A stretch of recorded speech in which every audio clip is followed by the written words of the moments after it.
Saludamos ya a Pablo Iglesias, secretario general de Podemos. Muchísimas gracias por estar con nosotros. Un placer. Lo último que más ha llamado la atención de sus declaraciones fue que la Policía Patriótica sigue operando con el PSOE. Le preguntan a Pastor qué datos tiene y usted dice secreto del sumario.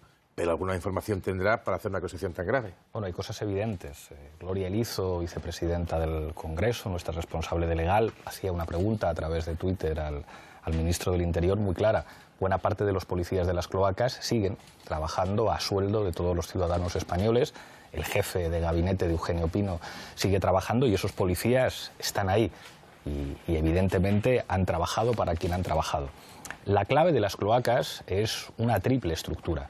Por una parte había una pata política, supuestamente el gobierno del Partido Popular, el ministro del Interior, la vicepresidenta del gobierno, daban órdenes a un grupo de policías que trabajaban no investigando según órdenes policiales, sino a través de un aparato ilegal que destruía pruebas que afectaban al Partido Popular y fabricaba pruebas falsas, en este caso contra nosotros, contra Podemos. Había la propia pata policial de esos policías, ojo, muchos de los cuales se han hecho ricos. Hay mucha gente, seguramente hay muchos agentes de policía que nos están viendo, jubilados, que tienen su pensión normal o que trabajan y que tienen sueldos muy modestos y que no pueden entender pues, cómo un tipejo como Villarejo se hizo millonario por este tipo de trabajos que hacía. Y después está la tercera pata, que sigue funcionando, que es la más importante, que es la pata mediática. Lo que hacían estos policías no era investigar, ni siquiera era hacer espionaje, era fabricar dosieres que después han abierto los telediarios de las principales cadenas de televisión en España y que han ocupado portadas en los principales periódicos. Eduardo Inda y OK Diario no solamente formaban parte de esta trama criminal, servían de altavoz hacia noticias que se convirtieron en temas de conversación en este país. A día de hoy hay muchos medios de comunicación que tienen la oportunidad de rectificar. Los telediarios de muchas cadenas informaron de noticias falsas, de que Podemos se financiaba a través de Venezuela, a través de Irán, de que yo tenía una cuenta en Granadinas. Bueno, eso se ha demostrado que es falso. Muchos periódicos abrieron sus portadas con esto. Es falso. Deberían rectificar, pero no porque nosotros lo merezcamos, sino porque lo merece la democracia española. Esto que nos ha ocurrido a nosotros le puede ocurrir a cualquiera. ¿En qué situación estamos si buena parte de la ciudadanía tiene la sensación de que los medios de comunicación les pueden estar mintiendo, utilizando pruebas falsas? Ahora le pregunto por los medios de comunicación, la derivada de los medios de comunicación, pero antes la cuestión es importante porque hemos escuchado contestarle directamente a Fernando Grande Marlaska, el ministro del Interior, cuando usted interpelaba, pues unas horas antes de que seguían funcionando. Vamos a escuchar al ministro del Interior, Grande Marlaska, en una respuesta evidente y clara al líder de Podemos, Pablo Iglesias. Las cloacas no existen en el Ministerio del Interior. Esas cloacas serán cloacas del pasado y serán personas concretas, policías concretos con nombres y apellidos. Si alguien tiene algo que decir, lo refiera y lo diga expresamente. Lo que no podemos, y vuelvo a decir es grave, es generar desconfianza en las instituciones. Cuando usted dice que sigue operando con el PSOE, ¿es que el PSOE tiene interés o que no ha podido desmantelarlo? Porque hay 7 implicados, de los cuales 5 han sido jubilados y 2 están en cargos burocráticos, y uno de ellos en la cárcel, además. Lo digo con claridad. El Partido Socialista tiene que responder a una pregunta muy clara. ¿Por qué cuando nosotros pedimos en el Congreso de los Diputados, no una, 2 veces, la comparecencia del comisario Villarejo en sede parlamentaria, el Partido Socialista unió sus votos al Partido Popular y a Ciudadanos para evitar que compareciera? Muy claro, pero ojo, yo entiendo que pueda haber mucho interés en circunscribir el funcionamiento de las cloacas al Ministerio del Interior. La clave es la pata mediática.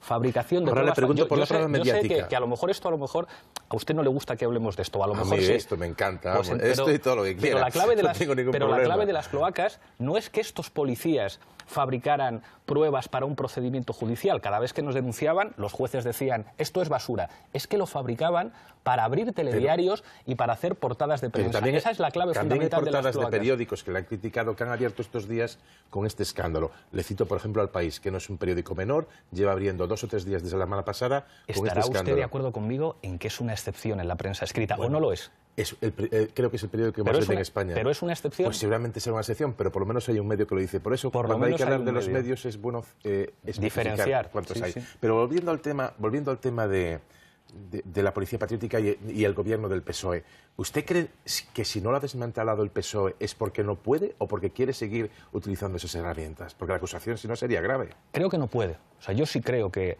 que el señor Marlaska no tiene la más mínima intención de que esos policías sigan trabajando. Pero hay una cosa evidente, vuelvo a formular la pregunta. Si el Partido Socialista tenía verdadera voluntad de acabar con esto, ¿por qué se negaron a la comparecencia de Villarejo en sede parlamentaria? ¿Por qué pactaron con el PP y con Ciudadanos que Villarejo no viniera al Congreso y que le pudiéramos hacer las preguntas para que las escuchara toda la ciudadanía? Eso es una pregunta que no se ha respondido. A lo mejor no tiene y que no ver se tanto explica. con este gobierno, sino con gobiernos anteriores, de distinto color. No. El Partido Socialista, cuando nosotros pedimos en el Congreso de los Diputados que venga Villarejo a hablar de las cloacas del Estado, dice que no. Pactan con el PP y con Ciudadanos que no venga Villarejo, que tienen que ocultar. ¿Por qué PP y PSOE, junto a Ciudadanos, tenían miedo de que nosotros hiciéramos preguntas a Villarejo en sede parlamentaria? Esta pregunta se tiene que responder. E insisto, el problema de lo que ha ocurrido con estas noticias falsas, que sirvieron para evitar que hubiera un gobierno en el que estuviera dentro Unidas Podemos en España, no es por lo que nos afecte a nosotros, sino por la calidad de nuestra democracia. Esto en cualquier otro país sería mucho más grave y sobre todo hay muchos ciudadanos que pueden tener la sensación de que les están mintiendo. Si un grupo de delincuentes fabrica noticias falsas sobre una formación política, que incluso se han hecho encuestas que dicen que más de la mitad de los ciudadanos españoles llegaron a pensar que nosotros nos habíamos financiado ilegalmente. Es decir, que lo que fabricaban estos delincuentes y que abrió telediarios y apareció en portadas de periódicos ha servido para contar e instalar una mentira. Esto no es grave porque nos afecte a nosotros, esto es grave porque afecta a la calidad de la democracia española. ¿Echa en falta el apoyo de líderes políticos, de partidos, ante este espionaje que ustedes califican? Esto es evidente y lo han denunciado además muchos periodistas, que es un silencio escandaloso. Pero lo que echo en falta también es que algunos medios de comunicación que abrieron sus telediarios con esto, que dedicaron portadas enteras a difundir informaciones falsas, se disculpen no con nosotros, sino con los espectadores y con los lectores y rectifiquen dedicando el mismo espacio y el mismo tiempo que dedicaron a contar una mentira, y era que nosotros nos financiábamos a través de gobiernos extranjeros o que teníamos cuentas en paraísos fiscales. Lo de los medios de comunicación se le ha quedado muy grabado, porque la primera intervención después de 4 meses de silencio, luego hablamos de su baja, fue sobre todo poner el foco en los medios de comunicación. Fíjese, ¿Tanto es así? En los medios no. En los propietarios de los medios de comunicación, que es bien distinto. Todos hemos visto cómo en este país se ha presionado a muchos periodistas. Acaba de salir un libro del exdirector del diario El Mundo en el que cuenta cómo el señor Alierta y Telefónica tenían a 80 periodistas a sueldo y las presiones que llegaban de las grandes empresas. Los medios de comunicación tienen que servir para controlar al poder, para limitar al poder, para vigilar al poder. Si el poder económico se puede comprar los medios de comunicación, nuestra democracia tiene un problema. Esto es lo que dijimos, esto es, perdón por la rudeza de la expresión, la puñetera verdad, y creo que el hecho de que sea verdad es lo que ha generado, bueno, pues tanta polémica respecto a un hecho que la gente que nos está viendo comprende perfectamente. Y hay que dar las gracias y reconocer a todos los profesionales de los medios de comunicación que, a pesar de todas las presiones políticas, pero también de poderes económicos, hacen su tarea de controlar y vigilar al poder con libertad. Hablemos de las encuestas.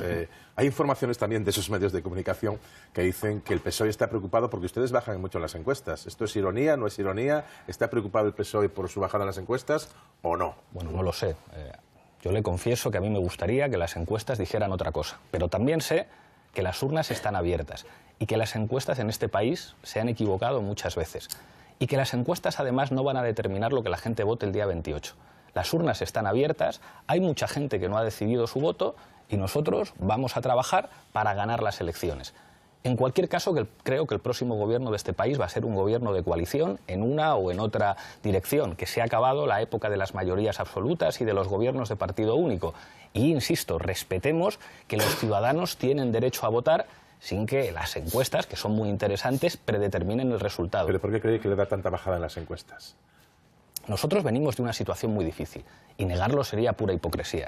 Cuando yo escucho a un político decir no hemos sabido transmitir bien nuestro mensaje, parece que está tomando por tonta a la ciudadanía como si no entendieran lo que dicen. Nosotros hemos dado una imagen nefasta. Hemos parecido un partido más con luchas internas que muchas veces no eran por diferencias ideológicas, eran por sillones y eran por puestos. Y nos han ocurrido buena parte de las cosas más difíciles que le pueden ocurrir a una formación política. Y ahí toca reconocer la verdad, lo hemos hecho mal, hemos dado una imagen muchas veces patética y yo como secretario general y como candidato tengo que asumir la responsabilidad. Bueno, ahora en un momento difícil es cuando tenemos que demostrar lo que somos y que podemos ser un instrumento fundamental para cambiar las cosas en este país.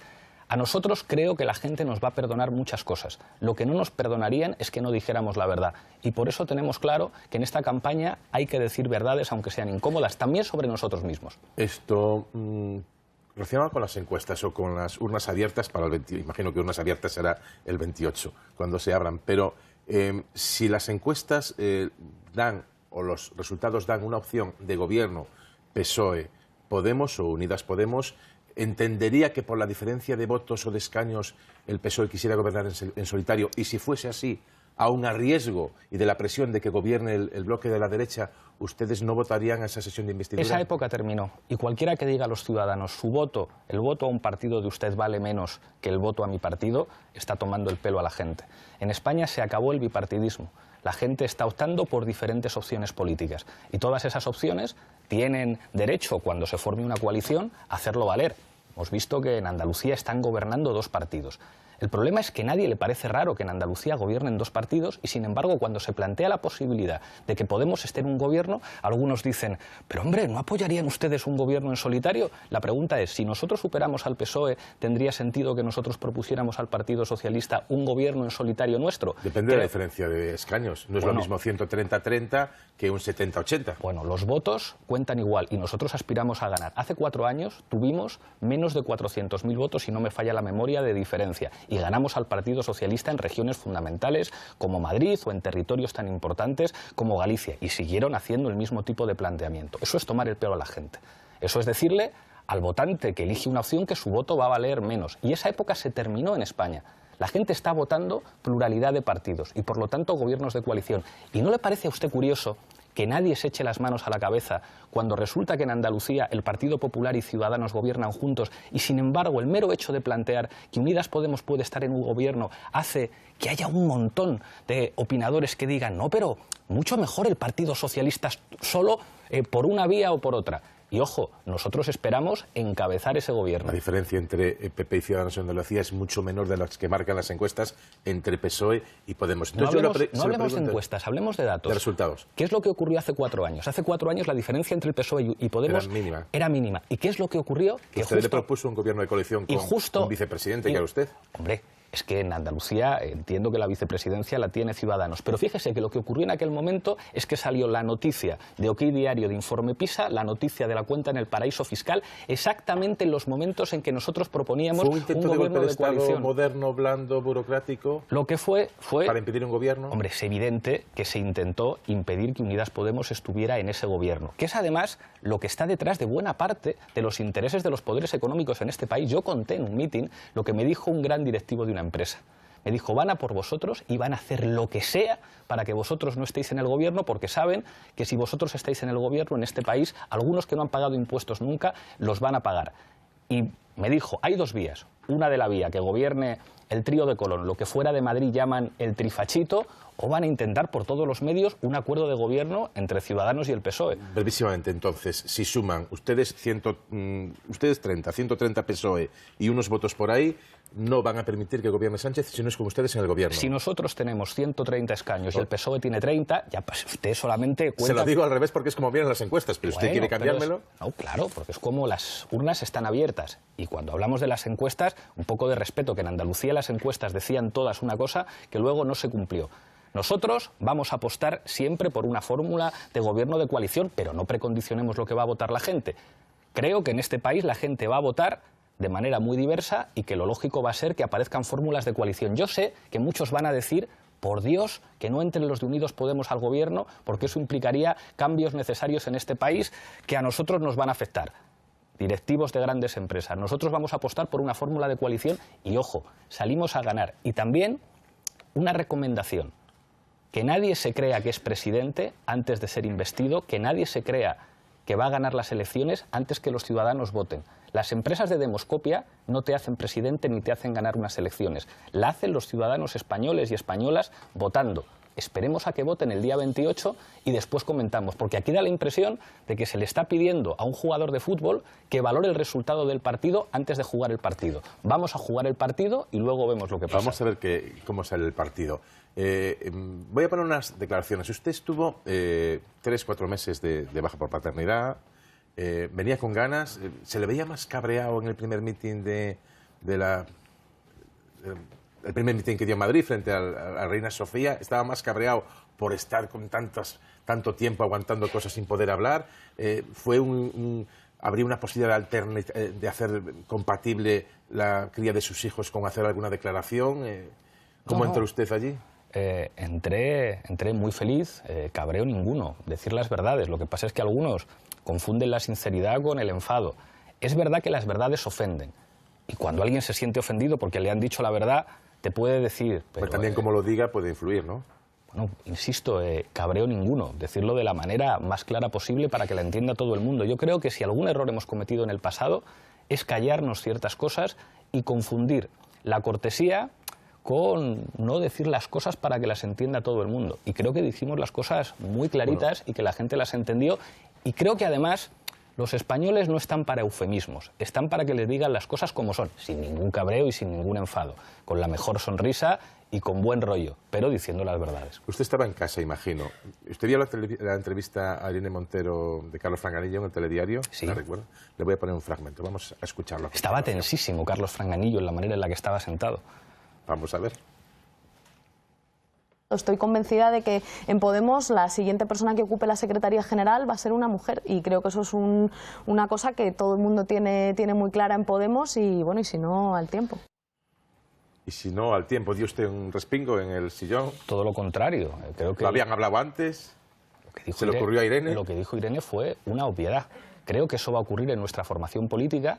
Creo que va a ocurrir en las demás formaciones políticas en las que los próximos liderazgos van a ser mujeres, va a ocurrir en los medios de comunicación, va a haber más presentadoras que presentadores en el futuro y sobre todo va a ocurrir en el mundo de la empresa, donde los directivos, que son mayoritariamente hombres, van a tener que dejar paso Iglesias, a las no le estoy mujeres. hablando ni de los medios de comunicación ni de los bancos. Le estoy hablando del secretaria general de Podemos. Ya le he dicho yo ¿Cuándo va a ser eso? Bueno, yo tengo un compromiso, en primer lugar, hasta 2021, que tendrá que ser la próxima Asamblea Ciudadana de Podemos. ¿Y después lo dejaría? Y en la medida en que soy candidato, me comprometo para los próximos 4 años. Cuando llegue ese momento, valoraremos y los inscritos tendrán que decidir. Pero lo que dijo Irene es verdad. Creo que nuestra formación política se merece que los próximos liderazgos más importantes sean femeninos. Lo tendrán que decidir los inscritos y las inscritas, como en cualquier formación democrática. Pero claro que sí, ocurrirá así.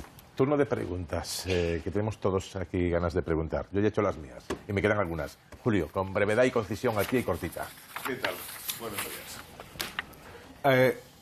Ha manifestado que las noticias falsas de la presunta trama, que para usted es cierta, que la difusión de algunas noticias falsas que tenían esa procedencia fueron las que impidieron que llegaran al gobierno, que pudieran establecer algún tipo de acuerdo. ¿Considera de verdad que esa es la única razón por la que ustedes no llegaron donde presumían que iban a llegar? No. Lo que pasa es que el objetivo de esas informaciones falsas era evidente. Pedro Sánchez, probablemente en la entrevista más sincera que ha hecho en toda su carrera, con Jordi Évole, después de su defenestración en el Partido Socialista, dijo: he recibido presiones por parte de Telefónica y del Grupo Prisa para no llegar a un acuerdo con Podemos. De lo que estamos hablando es de la orientación de esas presiones. Ahora bien, que hubiera otros factores muy importantes. Para empezar, la escasa voluntad del aparato del Partido Socialista que defenestró a Pedro Sánchez de que esa posibilidad se produjera, claro que eso tuvo su influencia y seguro que nosotros cometimos muchos errores, pero de lo que estamos hablando es de una presunta, como dice usted, trama criminal en la que había...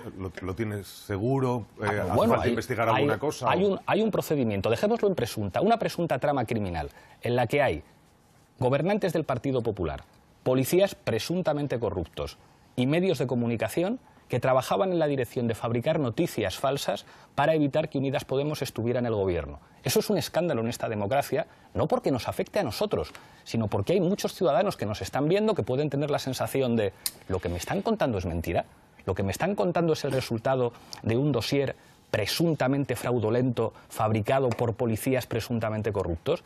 Eso es muy grave y la dirección política de eso creo que es evidente y es obvia. Señor Iglesias, es gravísima la denuncia y hay que tomar medidas, evidentemente. La denuncia no, la investigación en la Audiencia Nacional. La investigación, la denuncia, la investigación, y tiene que tener consecuencias, porque desde el punto de vista democrático es intolerable. Pero usted acusa al presidente Sánchez de no haber limpiado esas cloacas, de mantenerlas a pleno rendimiento, de permitir esa trama criminal. ¿Dónde he dicho yo que el presidente Sánchez mantiene a pleno rendimiento? El Partido Socialista no ha limpiado las cloacas. Bueno, entonces, lo que yo he dicho, Natibel, digo por ser precisos, porque cualquiera diría, Iglesias ha dicho que el presidente Sánchez mantiene a pleno rendimiento. He dicho que el Partido Socialista tiene que explicar por qué se opusieron a la comparecencia de Villarejo y que se mantiene la trama. Y tiene que explicar por qué policías vinculados a la trama siguen trabajando cobrando un sueldo que le pagamos todos los ciudadanos españoles. Eso es lo que he dicho. Lo otro son palabras que usted pone en mi boca y que yo no he dicho. Perdóneme, porque las expresiones quizá son mías, pero usted ha mantenido, según dice todo el mundo, conversaciones con el presidente del Gobierno mientras estaba de baja maternal. ¿Eso lo han tratado, lo han hablado y qué le ha dicho el presidente, si se puede saber? Un ejemplo. Yo le pedí a Pedro Sánchez que retiraran la medalla a un policía corrupto, a un torturador como Billy el Niño. Él me dijo que sí, que lo iban a hacer. Digamos, cuando hablamos de las cloacas hablamos de este tipo de perfiles. Torturadores y delincuentes que además se han hecho ricos, mientras los policías honrados de este país viven en una situación de precariedad y muchos, que esto lo digo mucho porque es la verdad, se tienen que pagar con su dinero el chaleco antibalas. Bueno, esa promesa no se cumplió. Billy el Niño sigue disfrutando de medallas, de honores y tiene un extra en su pensión que los policías que han ejercido su trabajo con arreglo a la ley no pueden recibir y reciben una pensión menor. Lo que yo le he dicho es, Pedro, vosotros solos no podéis acabar con esto porque tenéis mucha historia, porque las cloacas en este país no han afectado solamente a un gobierno, porque esa estructura lleva existiendo desde hace muchos años. Y si no, no se explicaría que vosotros no aceptarais la comparecencia de Villarejo. Yo pedí la dimisión de una ministra a la que tengo afecto y que me parece una gran jurista porque me parecía poco presentable que apareciera en reuniones de alguien que es ministra nada más y nada menos que con Villarejo. Lo que le he transmitido muchas veces, para limpiar del todo las cloacas hace falta que entre gente sin mochila, gente que no va a aparecer en ninguna grabación de Villarejo, gente que no tenga pasado. Ya hablaremos. Pedro Puertango. Yo estoy muy de acuerdo en todo lo que ha dicho sobre Billy el Niño, porque además yo lo padecí y he apoyado públicamente su posición. Se lo digo porque lo que le quiero es plantear ahora el tema de la posición de Podemos respecto a la transición. Yo he visto las declaraciones de algunos dirigentes de Podemos, no sé si usted está en esa línea, de que han cuestionado la transición presentándola como una especie de victoria retrospectiva del franquismo. También incluso yo he escuchado decir que la ley de amnistía fue una ley de punto final. Naturalmente los que vivimos los hechos pues no tenemos esa percepción. ¿No cree usted que es peligroso ese intento de revisar el pasado? ¿Y no cree usted que, yo digo, recuerdo siempre la frase de Santayana, que los que olvidan el pasado están condenados a revivirlo? O sea, yo no comparto esa posición de Podemos. Sí. Bueno, yo creo que la transición tuvo cosas muy buenas. Por ejemplo, convirtió un sistema dictatorial en una democracia homologable a los países europeos de nuestro entorno. Y eso fue una cosa muy buena y abrió la puerta a un desarrollo de los derechos civiles, de los derechos políticos y también de derechos sociales. Pero también tuvo sus imperfecciones. Y hablar de esas imperfecciones yo creo que no es cuestionar el espíritu de la transición, al contrario, es reivindicar el espíritu de la gente que en este país luchó por una democracia. Y hay cosas que se pueden decir. En este país hubo impunidad. En este país, torturadores siguieron trabajando en las fuerzas de seguridad. Y eso es, decir eso no es cuestionar la transición, es decir la verdad. Y decir que 40 años después nuestra sociedad tiene más cultura democrática y puede abrir ciertos debates y puede acabar con la impunidad.